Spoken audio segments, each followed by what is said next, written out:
орыс қазаққа тиісе алмайды. Бірінші болжам. Тиісе алмайды.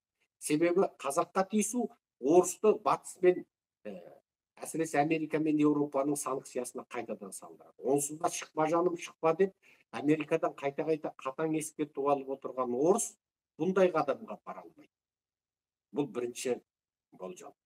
Екіншіден, онсыз да Мәскеуге қарап ұлып, біз өзіміз үңгірдің жабайысымыз дейтін Құлғытанның тұқымдары бар кезде қазақ жеріне артық әскер шоғырландырып, онсыз да орыстың табанын жалап жүрген Құлғытандарды ренжітіп алу, немесе қазақ ұлтшылдығын оятып алу орыс шовинистеріне керек емес. Бұл анығында сол қазақты үркітіп, сеспен, айламен, әскерсіз қорқытып үркітіп, Құлғытанның тұқымдарын өздеріне қарай шақырып ұстап отырудың ежелгі тактикасы. Ал біздің Құлғытандар неге Мәскеуге қарағыш? Себебі ежелгі орыстың тактикасы бойынша олар өздеріне ең сенімді, яғни кез келген уақытта кез келген бір былығын алып шығып, кез келген уақытта масқара қылатындай бар адамды ғана өсіреді. Сондықтан біздің еркегі де қатындан Мәскеуге қарай ағылып, сол Путиннің алдында камераға түсіп, сол КГБ-ның жаңағы бақылауында қыздармен ылығып, немесе еркектермен ылығып, содан Путинға міне мен сенің сенімді адамыңмын, мен сенің басыбайлы құлыңмын, кез келген уақытта менің құпиямды жариялап мені құрта аласың, мен саған сенем, саған сенгендіктен міне сен берген қызбен ылықтым, сен берген еркекпен былықтым, міне мен енді сенің адал құлыңмын, маған сен, мен сенің алдыңда өл десең өлем, тіріл десең тірілем деп, содан бар біздің сұмырай билікке заказ беріп мәншапқа таққа отырады. Өткенде бүкіл қазақты үңгірдің жабайысына теңеген әлгі бір сұмырайдың Мәскеуге барып марапатталып келуінің сыры осы. Сіздерге кей нәрсені ашық айта аламыз, кей нәрсені айта алмаймыз. Мынау билікке дәмелі болып жүрген қатын қалашының бәрі Мәскеуге барып, орыстың еркектеріне заказ беріп, сол жерде ылығып, былығып келіп, соның бәрін орыстың КГБ-сі қолына түсіп, олар соның түсіретінін біліп отырып, әдейі былығып, міне мен сенің қолыңдан өлтірем десең өлтір, жаным сенің қолыңда, енді мен сенің басыңа итіңмін деп, содан мәнсап отырады. Ал орыста ежелгі тактикасы, ондай кез келген уақытта өзінің шыжымынан шығып бара жатса, қорқытып біреулендіріп басқарылатындай жаңағы былығы жоқтарды орыс ешқашан өсірмейді де, оған қолдау да көрсетпейді. Соны білетін Құлғытандар өздері ізденіп барып, орысқа өздерінің былықтарын ұстатып қайтады. Міне, қандай сұмдық. Қандай сұмдық. Осы ылыққан, былыққан, осы сұмырайлар қазақтың қанын теспей сорып отыр. Ендеше орыс қазақ жеріне тиісе алмайды. Қазақтың ұлтшылдары ойбай салып, Қара Орданың маңына қайта топталмай-ақ қойыңдар. Себебі осының барлығы қазақты қорлатып отырған орысқа да, өзгеге де, Қытайға да, тағы басқаға да қазақты қор қылып, жігіттін сорлатып, түрмеге қаматып, соттатып, бүкіл қазақты, бүкіл Қазақстанда масқара қылып, тіпті қазақты бүкіл әлем алдында масқара қылып, артетін арша, борбай етін борша қылып, телім шығарып, тезегін шығарып отырған бұл Қара Орданың қара саясаты.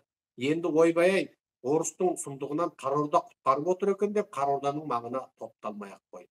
Орыс та ондай әсіре қадамға бара алмайды. Ал зәуде қалам, орыс қазақ жерін басып алсашы. Қазақ жерін басып алсашы. Ендеше ол орыс ойына келген істейді. Қазақ жерін басып алса, бірінші болатын құбылыс қазақтың ұлтшылдығы оянады.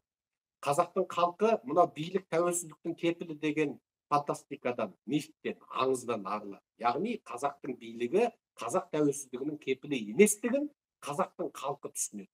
Сөйтеді, қазақ халқында үлкен тарихи, қоғамдық, үлкен дәуір бөлгіштік сипаттағы ояну басталады. Үшінші деңгейде батыстың санкциясы орысқа қарай күшейеді. Егер қазаққа тиісетін болса, онда Ресей империясының өзі енді бір мәрте Совет одағы құсап тас-талқан болып, құлаудың басқышына қарай енеді. Ендеше қалың елім қазағым, солтүстіктегі онсыз да саған грамм пайдасы жоқ. Бірақ әйтеу қазақ жері ме, қазақ жері дейтін шын мәнінде қызығын басқалар, жаттар көріп отырған қазағының өзі сирек сол облыстан айырылып қалам деп, саған грамм пайдасы жоқ, әйтеу картада сенің жерің деп сызылғанмен қызығын орысың да, басқаң да, мына ұры-қары қарақшың да көріп отырған жерің үшін Қара Орданың маңына топтаспай-ақ қой. Ол деген сөз қазаққа жер керек емес дегендік емес. Қазақтың жері керек.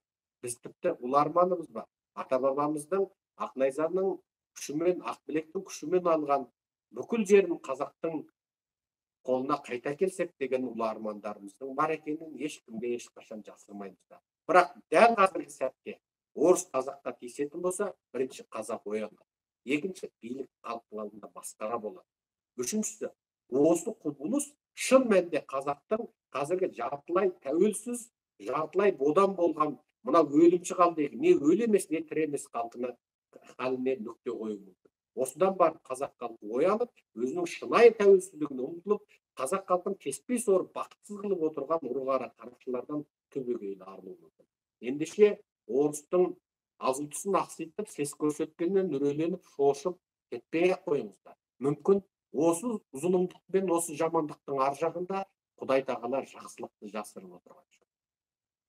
Мен өз басым жақсылық болатынына сенімдімін. Бір ақиқатты қайталап тұрып айтамын. Тәуелсіздіктің кепілі біздің ұры-қары қарақшылар емес.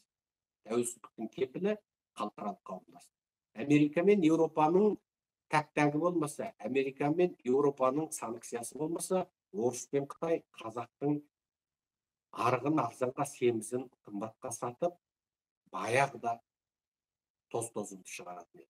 Қытайыңды да, орысыңды да шаужайлап ұстап отырған Америка мен Еуропа. Ендеше гад білесі Америка деп әр қазақ айтуға тиісті. Ал орыстың өз еркіне салсаң, бірге туған бауыры Украинды не қылды? Қандай геноцид жасады? Қандай қырғынға ұшырады? Қандай соғысты? Сол орыстың Украинға деген шабуылын тоқтатқанда сол Еуропа мен Америка. Ендеше Америка мен Еуропа ежелдің ежелінен әлсіз халықтардың қорғаны. Америка мен Еуропаға жақындамай, көзің ашылмайды қазақ. Менің айтайын дегенім осы. Тұңғытанның тұқымдарынан құралған ұры-қары қарақшылардан құтылмай, қазақтың бағы жанбайды. Осыны әрбір қазақ есінде сақтасын. Сау болыңыздар, естіп отырсаңыздар, бөлісіп, таратып, комментарий жазып, WhatsApp-қа аудиосын таратып, сілтемесін таратып тастаңыздар. Жақсы, аман сау болыңыздар.